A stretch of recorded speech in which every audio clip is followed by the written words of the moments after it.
Why does everybody hate Ekko?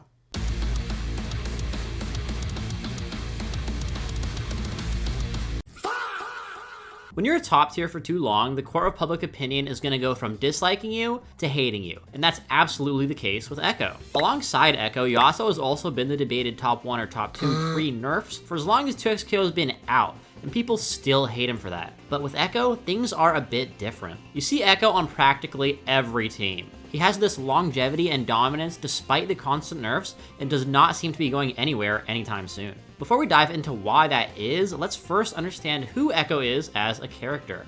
Ekko's fighting game appearance in 2xKO was honestly a match made in heaven. In League of Legends, the IP 2xKO is based on, Ekko is a character who controls time and rewinds seconds to regain the upper hand in battle, failing but then having that same knowledge going into the encounter once again. In League, he's one of those characters that for me, you didn't really see him too often in the higher elos, but when you did, you knew the Ekko player was actually gonna snap. Just zipping around, teleporting to people's faces, smacking them up, one-shotting them, and then rewinding time with his ultimate and either blowing people up or just gaining back his HP and being safe. Ekko was of course also in the League TV show Arcane, and given Riot clearly had a focus on putting Arcane characters in 2xKO, Ekko was easily their most cool and unique choice out of all of them. Honestly, time powers are conceptually super OP, and that definitely translated to his character for 2xKO. Being in the game from the start, Ekko can be similar mentally to a character like Grimnir from Granblue, where people are always gonna find just new insane tech or setups that will destroy your brain over time. Now that we have some idea of who Ekko is, let's break down how Ekko works in 2xKO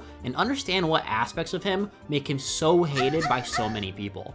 When it comes down to it, Ekko's abilities are pretty straightforward to explain. He has a fireball called Time Winder that he can throw out straight or toss into the air. He can also hit the Time Winder after to send it closer to the enemy. There's also this really strong air version. What makes Time Winder broken is not just the way people use it in setups, but the raw staying power as it is seriously on the screen for a crazy long time, despite the air version being nerfed for that specifically. So when the Time Winder's out for like a second, it'll pop open, and that means if the enemy gets hit by it in that state, they'll end up frozen in time, letting Ekko pull up and smoke you for disrespecting his OP fireball. The one where he just chucks it is also really quick, and something Ekko players like myself love doing is even at close range, just chuck the Time Winder, and if it hits or doesn't hit, you can still hit confirm or keep yourself pretty safe by using super right after. Other than that, it really is just busted for how much you have to respect it, and has some insane Oki/setup applications that we'll take a look at later. Chrono Strike and Phase Dive are where Ekko starts living up to that fantasy we were talking about, as you can't make a character who rewinds time without some serious sauce. Except Zillion, okay? Do not add him to 2xKO. It's also a lot simpler than you would think when you're fighting an Ekko player. Ekko can either do a roll or a regular strike and press the button again to rewind to get another strike off called replay. Sure, he's punchable on block, but he can super after or assist call, so it's really not a horrible option to just use the ability like this against mashy opponents. Other than replay, you can also hold down for a more safe when blocked launching kick attack. It can seriously be nice to bait out a parry or just really reposition Ekko to where he won't be punished for using his special move. What's sick is those two follow-ups are just fine, but if you hold a Chrono Strike or Phase Dive, you get 2 new follow-ups. This time you can rewind and do any action you want out of it. You're not forced into doing anything. The implications on that are insane for Mix, I'm sure you can already tell. Then of course there's the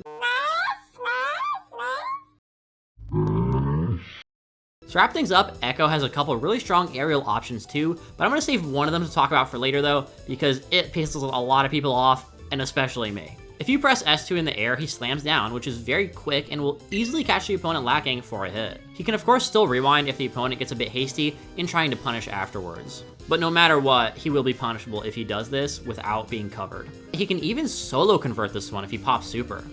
His S2 was so broken and just such a strong option that they had to nerf the size of the attack, the hitbox, because it was just essentially a giant box just slamming down on your head. You also used to be able to use super to cover yourself after, which you usually do that after certain block moves on Ekko to stay safe, but now after the last patch, there's a gap, meaning he will actually get parried for it, which is pretty bad because now his super Time Winder goes away when it's parried. To talk about those supers, he of course has 3. His level 3 ultimate, or the super that takes 3 meter, is very simple. It's just a high damaging super that can be comboed into and also hit people OTG off the ground, so he can do some cheesy stuff like throw someone, then solo convert into his level 3, for example. He then has 2 supers that just take the 1 meter. One of those supers is the Time Winder super, which has lots of different applications, and it's also just super critical to Ekko's gameplay. It serves as a block string option to keep him safe, as we kind of talked about before, but you can also hit it to change the trajectory, which is pretty cool. It's also one of his most important combo tools, as so many of his high damaging mid-screen confirms, or really just combos in general, are gonna use this super.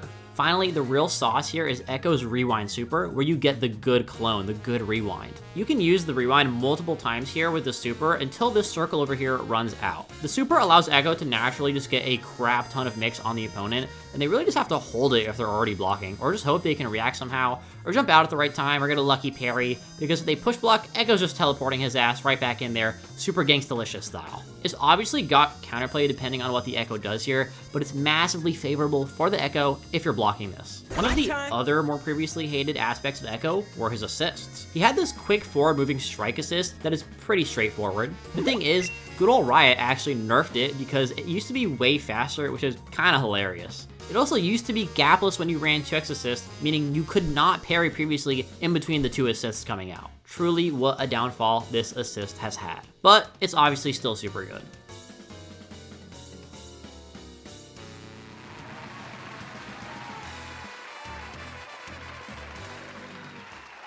My Wagwan Ekko just got the most bomber clap busted Oki and mix. Fighting Ekko make me want to sing Marvin's Room Crody.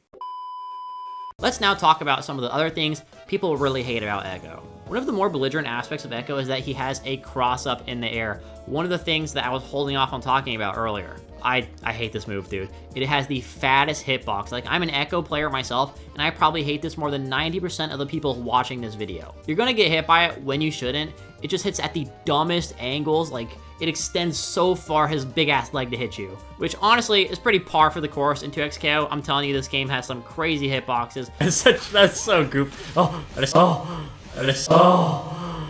STDs. But back to Ekko, of course, being able to just change your air trajectory in general, or literally having an air dash like he does, is super broke in general. Ekko has an overhead as well that's only comboable if you have a clone setup or if you use assist. And it's fairly reactable because of mainly the animation and of course the frame data. Thing is, when you're literally teleporting around the enemy, having layered mix and feinting his overhead, he becomes so much more broken to block. Let me show you a really basic example of what I mean with some counterplay for the enemy. So I personally play Ahri Ekko, and a really nice mix I do to check if the opponent is going to have a good response to it or not is a blocked Ahri S2 into getting Ekko's charged roll off, so I can do some cool stuff like going for his overhead, or if they block that, I can actually feint the overhead, then go low, which is so tricky. That feint in his mix-ups is part of what makes him so difficult to block, and just in general, finding yourself in a mix-up situation where Ekko has multiple options, layered options, feels so unfair. But this one I showed you has counterplay, right? So it's fine. But what about a situation where there isn't any counterplay? If the words burrito, kebab, and lob mean anything to you, you're probably a 2x KO player or an Ekko player. Or you just have a Peter Griffin build. These words might sound like nonsense, but they're actually the names for Ekko's completely overpowered setups. TLDR, once you're comboed in the corner versus an Ekko, people found a way after Limit Strike to cover multiple of your defensive options like DP, mashing, jumping, and rolling, so that your best option on Wake Up is to just block and take it.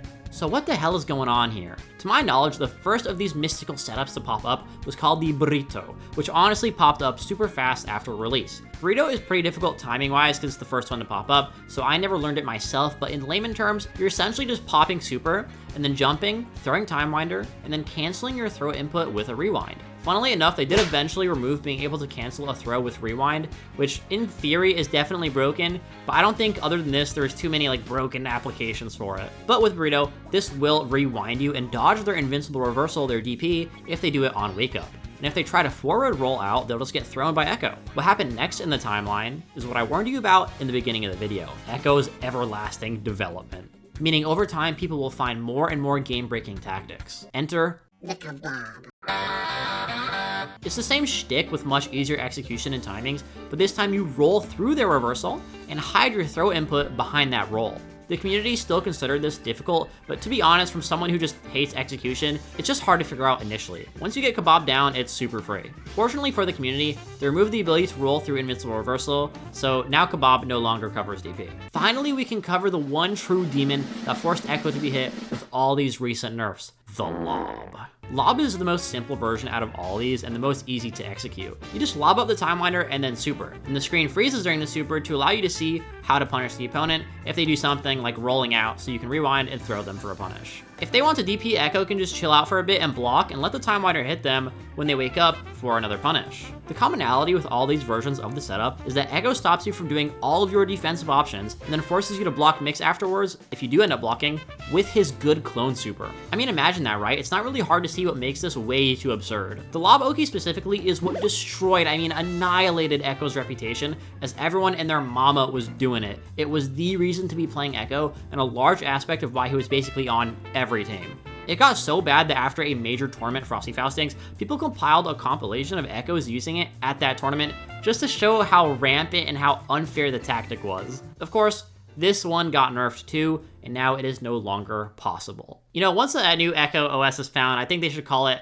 the Indonesian pretzel. I really do think that's probably gonna be the new thing now. If we just came up with a new thing. More recently, we had that bigger patch that aimed itself at a lot of the nerfs we mentioned in this video, like a lot of them, but was mainly targeted at removing a lot of his Kebab Shabab Lob OS Oki setup bullcrap. You know, the truly funny thing about it is that Ekko is a character who cannot be contained. That is what I'm trying to get through with this video. The sin of design that Ekko is will always find a way to rise up against any sort of nerfs. So naturally, people are already hard at work finding a bunch of different kinds of nasty things that can replace the Lob Oki. So expect something just as broke to pop up one day. It's only a matter of my time. Numbers can share with many others. I thought it was atrocity. I thought it was known, and sometimes I thought it was special. But it's just